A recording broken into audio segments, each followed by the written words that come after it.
नमस्कार दोस्तों, राधे राधे, जय श्री कृष्ण।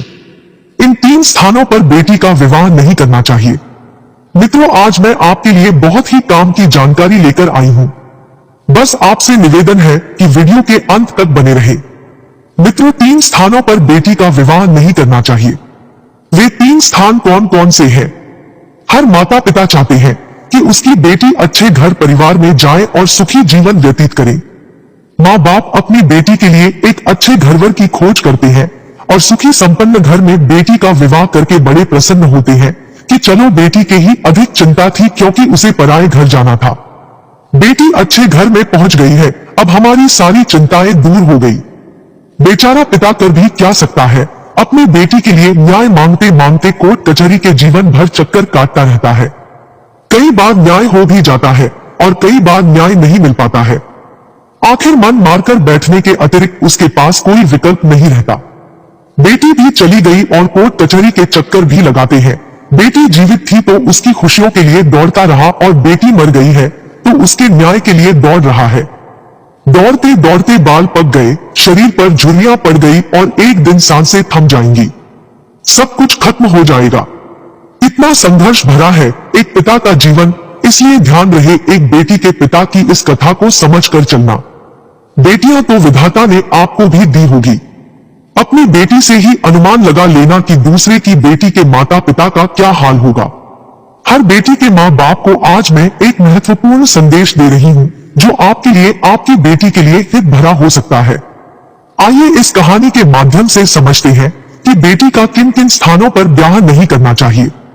मित्रों, किसी नगर में एक कृपाराम नाम का निर्धन व्यक्ति रहता था। उसकी एक बहुत सुंदर 16 वर्ष की बेटी थी जिसका नाम था लज्जावती। कृपाराम अपनी इकलौती बेटी से बहुत ही प्यार करता था। लज्जावती बहुत ही होशियार और होनहार लड़की थी। वह रोजाना विद्यालय जाती है और विद्यालय से लौटकर अपने पिता को खाना पहुंचाने जाती थी। उसका पिता कृपाराम एक सेठ के यहाँ मजदूरी करता था। लज्जावती जब भी खाना लेकर जाती तो सेठ उसे खूब गौर से देखता था और सोचता था कि यह लड़की बड़ी ही सुंदर और बुद्धिमान, सुशील और संस्कारी लग रही है, क्यों ना इसे मैं अपने घर की बहू बना लूं। मुझे अपने बेटे की शादी तो कहीं ना कहीं से करनी ही है, उसका क्या पता वो कैसे विचारों की होगी। कहते हैं, घर की स्त्री यदि पढ़ी लिखी और संस्कारी हो तो घर स्वर्ग बन जाता है, और यदि वो कुविचारों वाली आ जाएगी तो वही घर नर्क बन जाता है। घर में अशांति और कलेश फैले रहते हैं। सेठ सोचने लगा कि लज्जावती तो मेरी देखी हुई है, इससे अधिक अच्छे विचारों की बहू मेरे लिए नहीं मिल सकती है। यही सोचकर सेठ ने एक दिन कृपाराम से कहा, हे भाई कृपाराम, यदि आपकी इच्छा हो तो मैं तुम्हारी बेटी लज्जावती को अपने घर की बहू बनाना चाहता है। तुम्हारी सुशील कन्या यदि मेरे घर में आ जाएगी तो मेरे घर की किस्मत चमक जाएगी।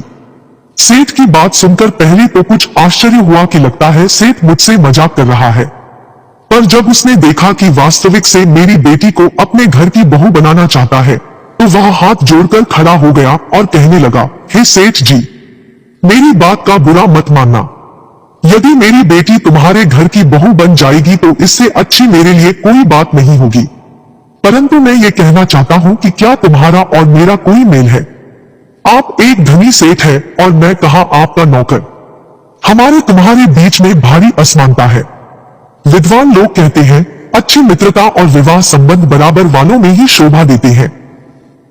बड़े छोटों के बीच संबंध ज्यादा दिन तक नहीं टिक पाते हैं, और मेरी तो इतनी भी हैसियत नहीं कि मैं आपकी बारात की भी खातिर कर सकूं। ऐसा बोलकर तुम मुझे शर्मिंदा मत करो। तब सेठ कहता है, कृपाराम, अब चाहे कुछ भी हो जाए पर हमारे घर की बहू तुम्हारी बेटी ही बनेगी। मित्रों, इतना कहकर सेठ अपने घर पहुंचा और अपनी सेठानी और बेटे से परामर्श लिया। कृपाराम की बेटी की बात सुनकर सेठानी और उसका बेटा एकदम से उछल पड़ा। कहने लगे, आपकी बुद्धि तो नहीं सठिया गया। उस गरीब मजदूर और हमारा क्या मेल है? वह मजदूर भला हमारे लिए क्या दे सकता है? तब सेठ बोला है, सेठानी, वह अपनी रत्न जैसी कन्या हमें देगा और वो भी संस्कारी और सुशील है, इससे ज्यादा तुम्हें क्या उम्मीद रखनी चाहिए? कन्यादान से बड़ा कोई धर्म नहीं होता। तुम चाहे करोड़ों की दौलत जोड़कर रख लो, यदि बहु कुलक्षणी आ जाए तो दौलत कितने दिन ठहर सकती है। यदि बहुत शुभ विचारों वाली होगी तो कंगाल परिवार भी संपन्न हो जाता है। सेठानी के बार बार मना करने पर भी सेठ नहीं माना और उसने जबरदस्ती अपने बेटे का विवाह कृपाराम की बेटी के साथ कर दिया। कृपाराम सेठ के घर में अपनी बेटी को विवाह कर बड़ा खुश था, परंतु एक मजदूर की बेटी बहू बनकर सेठ के घर में आ गई। ये बात सेठानी और उसके बेटे को सहन नहीं हुआ। वे उसे दिन रात प्रताड़ित करने लगे, परंतु सेठ के डांटने पर वे चुप हो जाते थे। उन्होंने उसे घर से निकालने का बड़ा प्रयास किया, परंतु सेठ के रहते उनकी मंशा सफल नहीं हो सकी। धीरे धीरे इसी प्रकार कई वर्ष बीत गए। लज्जावती सेठानी को फूटी आंख नहीं सुहाती थी। वे मौका ढूंढती थी कि कब इसे अपने घर से बाहर करे। संयोग से एक दिन सेठ की मृत्यु हो गई है। सेठ के मरने के बाद सेठानी और उसके बेटे ने एक योजना बनाई कि क्यों ना बहू को जहर देकर मार दिया जाए और फिर सेठानी अपने बेटे का विवाह किसी धनी परिवार से कर लेगी। उन दोनों ने लज्जावती को मारने का निश्चय कर लिया। अब उसकी सास ने भोजन तैयार किया और उस भोजन में जहर मिला दिया। बेचारी लज्जावती कुछ नहीं जानती थी, इसलिए वह सेठानी के द्वारा बनाए गए भोजन को खाकर सो गई। अब वो बेचारी सदा सदा के लिए सो चुकी थी। जब ये बात कृपाराम को पता चली तो वह समझ गया कि उसकी बेटी ने जहर नहीं खाया बल्कि उसे जहर देकर मारा गया है। वो सेठानी और उसके बेटे की मंशा को पहले से जानता था। पहले भी उनका व्यवहार बेटी के प्रति कुछ ठीक नहीं था। वह तो सेठ की वजह से शांत बने रहते थे। बेचारा कृपाराम पुलिस के पास पहुंचा और बेटी की हत्या की बात कही, पर सेठानी ने पहले से साठगांठ कर रखी थी, इसलिए पुलिस ने आत्महत्या का केस बना दिया। बेचारे कृपाराम ने बहुत दौड़ भाग की, पर बेटी के हत्यारों को सजा नहीं दिला सका। उसके पास इतना पैसा नहीं था कि एक बेटी के न्याय की लड़ाई लड़ सकेगा।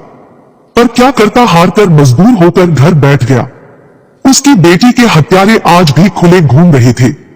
कृपाराम अपनी कर्मी पर पछता रहा था कि यदि वह सेठ की बात मानकर बेटी का विवाह उसके घर में नहीं करता तो आज उसे यह दिन देखना नहीं पड़ता। किसी ने सच कहा है कि इन 3 स्थानों पर बेटी का भूल कर भी विवाह नहीं करना चाहिए।